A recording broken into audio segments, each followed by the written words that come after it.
Proyecto final apologética. Tema: la confianza en las Escrituras. Subtema: no se puede confiar en la Biblia, esta ha sido modificada por los cristianos. Pastor Julio Barrera. Exposición por Vivi Moyano. ¿Cómo creer en un libro con tantos años de existencia? El mismo que contiene 66 libros en su interior, escritos en un periodo de tiempo de 1600 años, a lo largo de 60 generaciones, escrito por 40 autores de toda clase social, incluyendo estos reyes, campesinos, filósofos, pescadores, poetas, estadistas, eruditos. A más de eso, unos eran estudiados y otros sin vasto conocimiento. Por ejemplo, Moisés, un líder político, adiestrado en las universidades de Egipto; Pedro, un pescador; Amós, un pastor; Josué, un general militar; Nehemías, un copero; Daniel, un primer ministro; Lucas, un médico; Salomón, un rey; Mateo, un cobrador de impuestos; Pablo, un rabino. Y esto no queda ahí. Este fue escrito en diferentes lugares: Moisés desde el desierto, Jeremías en una celda carcelaria, Daniel en la ladera de un cerro, Pablo dentro de los muros de prisión, Lucas mientras viajaba, Juan en la isla de Patmos, con diferencias entre las épocas: David en tiempo de guerra, Salomón en tiempo de paz. Y no solo escrito en momentos de alegría extrema, donde se podría escribir solo gozo y bonanza. Más bien, esto fue descrito también fallas, derrotas, muertes a causa de la maldad del ser humano. Esto quiere decir que es un libro que fue escrito bajo diferentes estados de ánimo. Algunos escribieron desde la cúspide del gozo y otros escribieron desde las profundidades de la tristeza y desesperación. Y para no terminar ahí, y todo coordine y se entrelace, esto fue escrito en 3 continentes: Asia, África y Europa, escrito en 3 idiomas: hebreo, griego y arameo. Efectivamente, ¿cómo creer en un libro que contiene tanto? Este mismo libro, que muchos desprecian y ponen en tela de duda su efectividad y validez, es el mismo libro el que contiene valores y principios que han querido por mucho tiempo desaparecer o darle por muerto, no contando que con lo que dice ahí, en esa palabra, es la misma palabra de Dios, la cual es viva y eficaz y traspasa el tiempo, épocas, generaciones y nuestra propia alma. Y esta exageración, todo por un libro, que muchos aseguran que es simple recopilación de cuentos, fábulas y escritos por simples hombres. Entonces, es importante preguntarnos por qué el sistema ha prohibido en escuela y colegio su enseñanza. ¿Será acaso porque ésta debilita sus pilares a la no moral y sí al libertinaje? Es casi imposible no pensar en la actualidad la cantidad de maldad que hay y pensar en qué estamos haciendo nosotros, no solo como país, ni gobiernos, ni entidades educativas, sino como padres y más allá como seres humanos pensantes. Es más fácil echarle la culpa al destino o a la vida que por pura casualidad nos tocó vivir, que poner nuestras esperanzas en un libro lleno de sabiduría, conocimiento y vida eterna, el cual nos conduce a vivir moralmente correctos y que hay consecuencias a nuestras malas acciones. Y al rechazar esto, obviamos el hecho que hay bendiciones y un propósito glorioso establecido desde el principio, en el cual nos incluye y del cual nosotros optamos por excluirnos al sacar a Dios de nuestras vidas, en donde desestimamos la verdad para no ser expuestos a nuestra realidad pecaminosa, la cual por más que tratemos de evadir, terminamos siempre frente a ella. No solo por lo que Dios dictamina como una ordenanza, teniendo todo el derecho debido a su soberanía y por el gran detalle de ser el dueño y creador de todo, pero aún tratando de huir de él, cosa que claramente es imposible, nos topamos con la ley, que nuevamente, como ya lo dice las Escrituras, que conocemos nuestros pecados debido a la exposición de la ley, y cito aquí las palabras de este libro sagrado, Romanos 7:7. Al contrario, yo no hubiera llegado a conocer el pecado si no hubiera sido por medio de la ley, porque yo no hubiera sabido lo que es la codicia si la ley no me hubiera dicho, no codiciarás. Esta realidad es irónicamente muy útil para todos, aun los que no creen en Dios, y que se benefician de la moral establecida por Dios, diferenciando así lo bueno de lo malo. Pero como seres humanos estamos en declive cada vez más y más a causa de estar cegados en nuestra necedad y pecado. en donde lo que nos es bueno para nuestro bienestar lo tachamos de malo y lo malo le llamamos bueno. Y aquí cito Isaías 5:20. Hay de los que a lo malo dicen bueno y a lo bueno malo, que hacen de la luz tinieblas y de las tinieblas luz, que ponen lo amargo por lo dulce y lo dulce por lo amargo. Hay de los sabios en sus propios ojos y de los que son prudentes delante de sí mismo.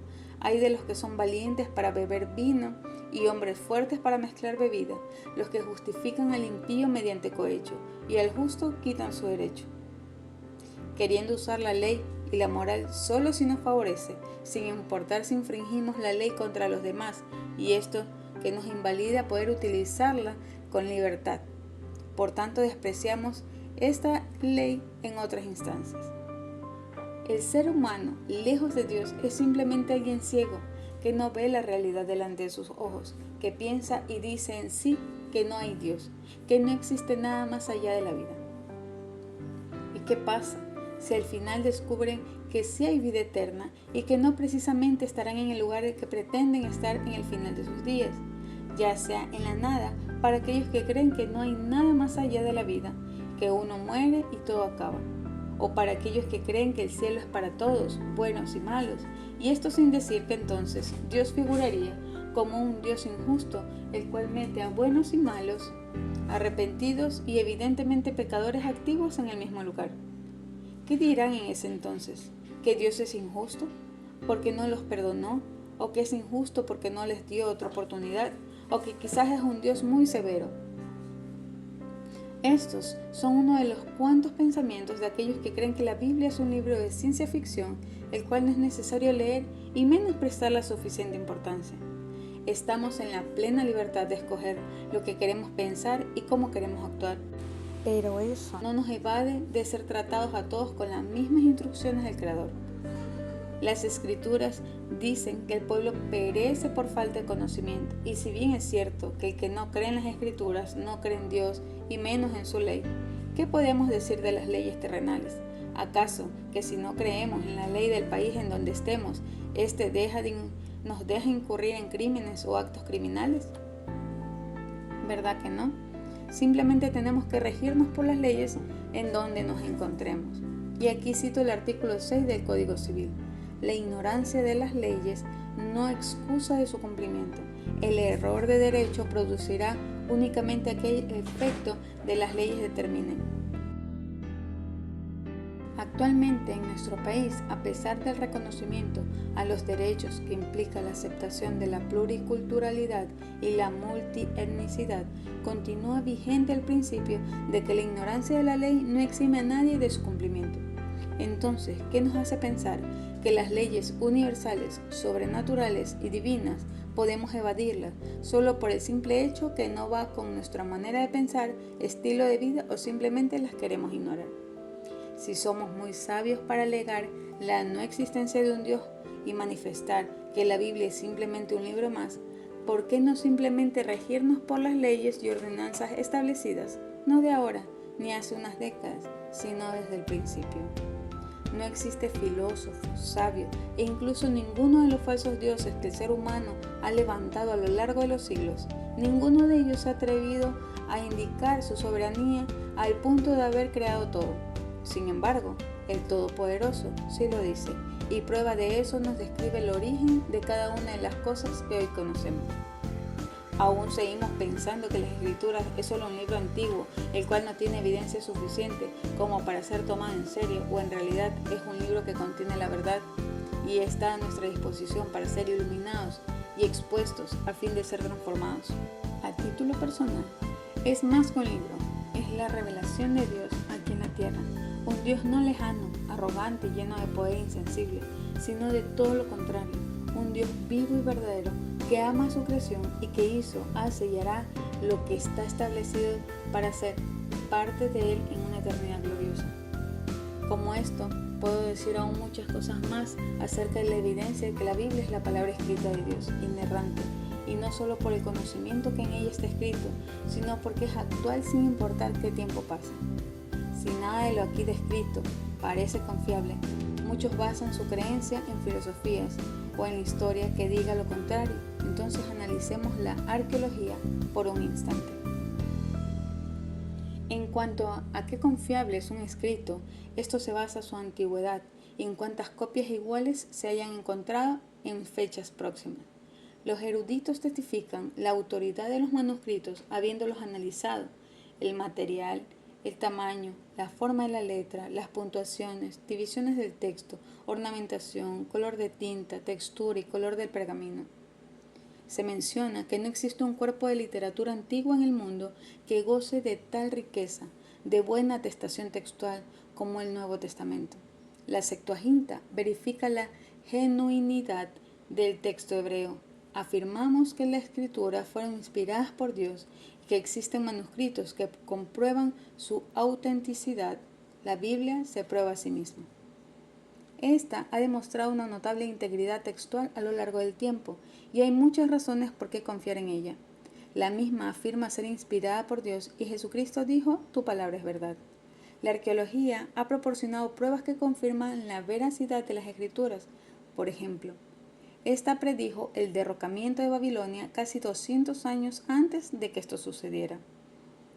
La Biblia contiene una narrativa sólida y coherente que se desarrolla a lo largo de todo el texto. Esta tiene un propósito unificado de guiarnos, consolarnos y ofrecernos esperanza en nuestro caminar de fe. ¿Qué me puede hacer dudar de la validez y vigencia y efectividad de las Escrituras si sigue tan vigente en la actualidad como antes? Evidenciando que sus escritos fueron visiblemente milagrosos, hubieron señales, profecías que se cumplieron y aún siguen ocurriendo lo que ahí está escrito. Nada nos puede mover y hacer pensar que esta palabra es de hombre. Cuando de manera presencial no podemos ponernos de acuerdo en un tema, ¿cómo sí lograron estos escritores hacerlo después de tantos años, con una gran diferencia entre años, y aún así llegaron a la misma conclusión? O es una mentira bien planificada o sencillamente es la verdad absoluta que el mundo quiere evadir a causa de querer vivir en el pecado. La Biblia es veraz e históricamente digna de confianza. Lámpara es a mis pies tu palabra y lumbrera a mi camino. Bendiciones. Muchas gracias.